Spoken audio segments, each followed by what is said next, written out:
तो देश में लोकसभा चुनाव के पहले चरण में मध्य प्रदेश के लिहाज से 29 सीटों में से 6 सीटों पर मतदान संपन्न हो चुका है।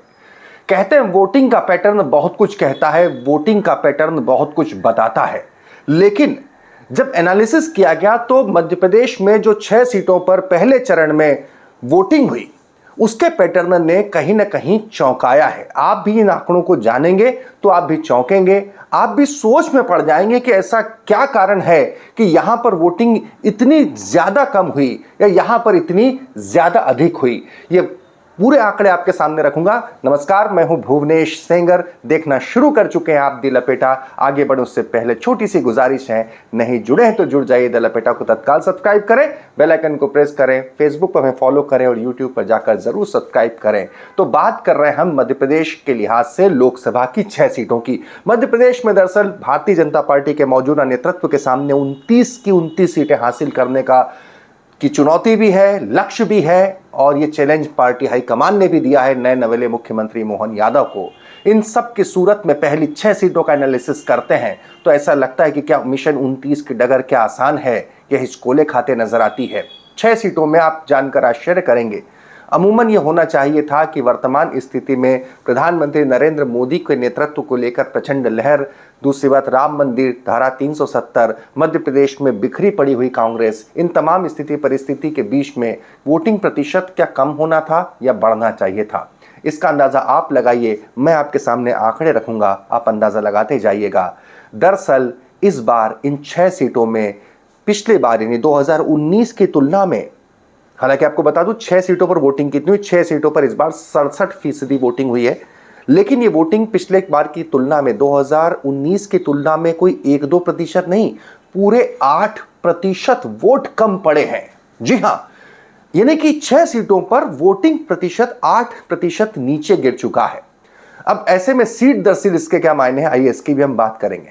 लेकिन आप जरा आश्चर्य करेंगे, सबसे कम वोटिंग कहां हुई है जानते हैं आप? सीधी में।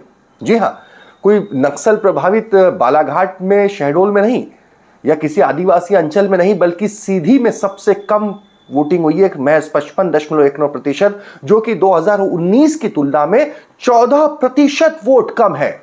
मायने रखाता है 14% वोट कम होना। शहडोल में भी 11% कम है। और आप जानेंगे 6 सीटों में सबसे ज्यादा वोटिंग कहां हुई है? छिंदवाड़ा में। लेकिन यह भी पिछली बार की तुलना में कम है, लगभग 2.8%। तो आखिरकार ये वोटिंग का प्रतिशत सब जगह, आइए पहले एक नजर डालते हैं सब जगह कितना रहा पिछली बार की तुलना में। छिंदवाड़ा की बात मैंने आपसे कही कि सबसे ज्यादा वोटिंग हुई है यहां पर।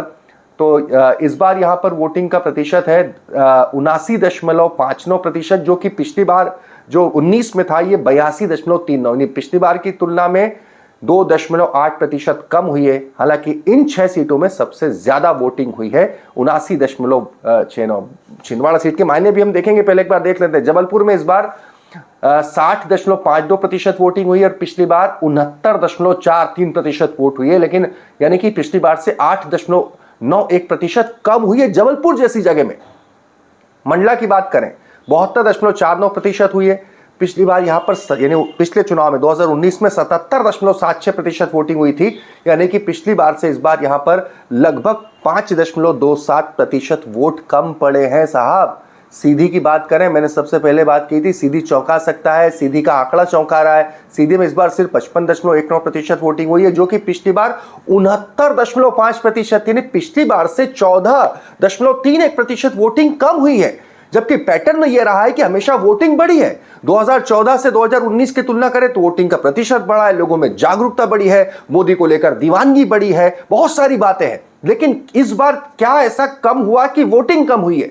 शहडोल की बात कर रहे हैं हम, शहडोल की बात कर रहे हैं 63.71%, जबकि पिछली बार 74.73%, यानी 11% वोट कम पड़े हैं। इतनी जागरूकता के बावजूद वर्तमान में भारतीय जनता पार्टी का संगठन इतना एक्टिव है, बूथ मैनेजमेंट तमाम चीजों को लेकर, इसके बावजूद फिर बालाघाट की हम बात कर रहे हैं जहां पर इस बार 73.18% वोटिंग हुई है। बहुत सुकून देता है वैसे आंकड़ा मुझे, क्योंकि नक्सल प्रभावित इलाका माना जाता है बालाघाट का। कई बार धमकियां भी होती है वोटिंग को लेकर, बहिष्कार को लेकर, लेकिन यहां पर 73.18% वोट बालाघाट जैसी जगह में दरअसल आईना दिखाता है जबलपुर और सीधी जैसे शहरों को कि जहां शहरी जनता वोट देने के लिए नहीं निकलती, वहां बालाघाट की 73% 1.8 फिर भी पिछली बार की तुलना, पिछली बार 77.61% था, पिछली बार की तुलना में 4.43% कम। यानी कुल मिलाकर बात करें तो 6 सीटों में पिछली बार की तुलना में 8% कम, सीधी में तो बेतहाशा कम, और छिंदवाड़ा में इन सब की तुलना में बहुत ज्यादा। मायने क्या है छिंदवाड़ा की अगर हम बात करते हैं, छिंदवाड़ा में यह बात जरूर देखी गई कि जैसे जैसे वोट प्रतिशत बढ़ा है, कमलनाथ का जादू कम हुआ है।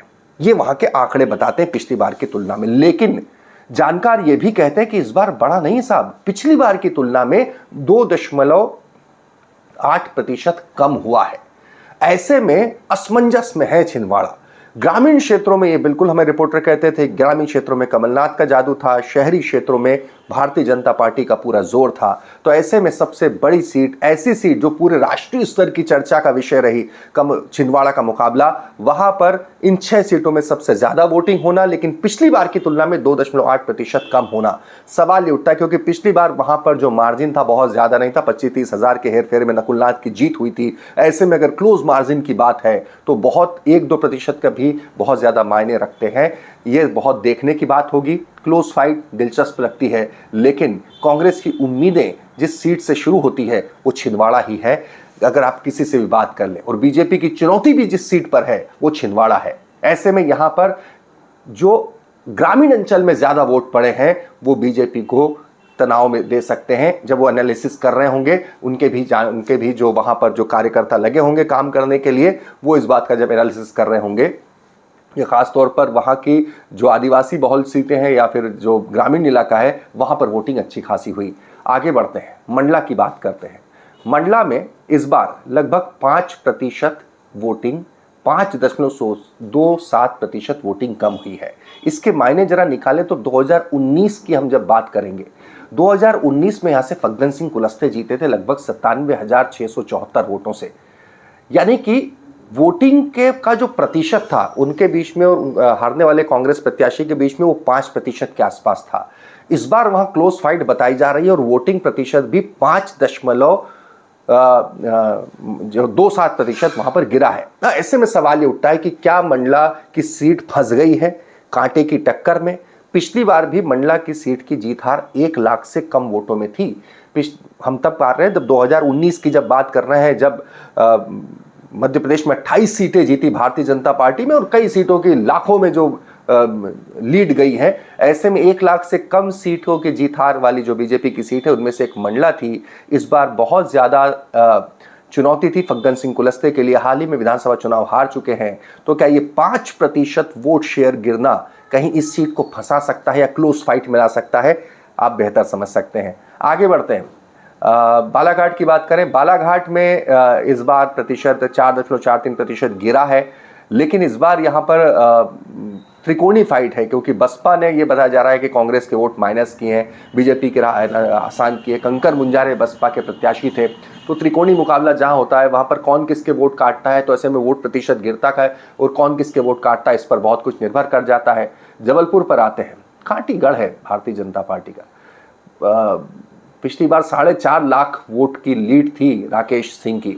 ऐसे में यहां पर अगर ठीक है वोट प्रतिशत जबलपुर में पिछली बार की तुलना में 8.91% गिर भी जाता है, और हम ये मान भी ले कि सारे वोट ही चलो बीजेपी के गिर गए हैं, लेकिन इसके बावजूद वो अंतर इतना बड़ा है कि वो खाई पाटना नामुमकिन सा है। इस बात को सभी एग्री करेंगे। लेकिन एक आश्चर्य ये भी हुआ कि यहां पर मुस्लिम बहुल इलाका है जबलपुर पूर्व का, वहां पर वोटिंग पूरे शहर के, पूरे लोकसभा के लिहाज से सबसे कम वहां पर हुई। हालांकि जबलपुर के लिहाज से ओवरऑल भी कम हुई, 60.52% हुई, लेकिन वहां पर तो 52-54% ही वोटिंग हुई। इसको लेकर एक बात यह भी है कि शायद विपक्ष को लेकर भी कई जगहों पर एक हताशा का भाव था। तो कहीं ऐसा तो नहीं कि यहां पर कांग्रेस जिस तरीके से चुनाव लड़ रही थी, जबलपुर में कोई कांग्रेस का बड़ा नेता आया नहीं, बड़ा रोड शो हुआ नहीं, दूसरी तरफ प्रधानमंत्री नरेंद्र मोदी आए, तो ऐसा तो नहीं कि विपक्ष को लेकर हताशा हो, इसलिए जबलपुर में हमें देखने को मिलता है। सीधी की अब बात करनी चाहिए। सीधी में पिछली बार लगभग 2,86,000 वोटों से रीति पाठक जीती थी, बड़ा अंतर था। लेकिन ये बड़ा अंतर है तो इस बार वोट फीसदी में भी बड़ा अंतर है, 14.31% वोट कम गिरे हैं। राजेश मिश्रा और कमलेश्वर पटेल के बीच में फाइट है जहां पर सीधी में। ऐसे में यह कहा जा रहा है कि वहां पर बीजेपी का जो अंदरूनी भीतरघात की बात करें या अंदरूनी नाराजगी की बात करें, गुटबाजी की बात करें, इन तमाम चीज़ों के चलते अगर 14% वोट कहीं कम गिरते हैं तो कोई भी जानकार, कोई भी पंडित ये मान सकता है कि कोई इसकी अब जीत हार इतनी बड़ी नहीं होगी। जो भी होगी सीट फंसी है क्लोज फाइट में। संभवतः जिसका मैनेजमेंट अच्छा हो, जो अपने वोटरों को निकालने में कामयाब रहा हो, वो जीत जाए। हम जीत हार की बात नहीं कर रहे हैं, लेकिन इतना तो तय है कि पिछली बार की तुलना में अगर 14% वोट कम पड़ता है तो इसके मायने होते हैं। ये मायने आपको सीधी में नजर आ सकते हैं। तो ये तमाम हमने सीटों की चर्चा की। शहडोल की बात करें, बालाघाट की बात करें, शहडोल में भी 11% वोट कम पड़े इस बार। लेकिन शहडोल में क्या 11% वोट कम पड़ना कि किसे नुकसान दे सकता है? क्या वहां पर दोनों चीजें हो सकती है, या तो सत्ता के प्रति, या तो इतना बहुत ज्यादा लहर नहीं, लेकिन कम वोटिंग हमेशा ये बताती है कि चुनाव बगैर लहर का है। दूसरा, विपक्ष को लेकर भी एंटी इनकम्बेंसी होती है। ये बात हमने विधानसभा चुनाव के वक्त भी कही थी। जनता जरूरी नहीं कि सत्ता पक्ष को ही नकारे, जनता कई बार हताशा में विपक्ष की भूमिका को भी नकारती है। लेकिन एक बात तो तय है, पहले चरण में 8% कम वोटिंग होना, ये कहीं ना कहीं चुनाव आयोग के उन प्रयासों पर भी सवाल उठाता है। हमने हमारे संवाददाताओं से पूछा कि इसके पहले चुनाव आयोग जिस तरह से कैंपेन करता था, वोटरों को लुभाने के लिए घर घर जाके न्योते देना, बहुत सारी चीज़ें होती थी, वो शायद उतने प्रभावशाली तरीके से हुई नहीं तो उन चीज़ों ने अपील नहीं किया। या मौजूदा घटनाक्रम जिसमें जन वोटर खुद निकल कर वोट देता है, बहुत कम होता है कि पिछले चुनाव की तुलना में जागरूकता बढ़ती है, संसाधन बढ़ते हैं, तो अगले चुनाव में 2019 की तुलना में इस बार वोटिंग प्रतिशत बढ़ना था। अफसोस के साथ मुझे ये भी कहना पड़ता है कि ये वोटिंग प्रतिशत कम हुआ है। इसके 8% कम होने के मायने आप अपने आप निकाल सकते हैं। बहुत सारे परिवर्तन हैं। मध्य प्रदेश में नया नेतृत्व मोहन यादव का, शिवराज सिंह जैसे पुराने लोकप्रिय नेता अब नेतृत्व करता नहीं है। तो ये जो उदासीनता आती है, इसके पीछे क्या कारण है? आप हमारे कमेंट बॉक्स में, आपको क्या लगता है कि वोट कम होने के क्या कारण है अलग अलग जगहों पर, इसे आप हमारे कमेंट बॉक्स में जरूर लिखें। आपकी प्रतिक्रिया का हमें इंतजार रहेगा। छोटी सी गुजारिश है, द लपेटा को जरूर सब्सक्राइब करें।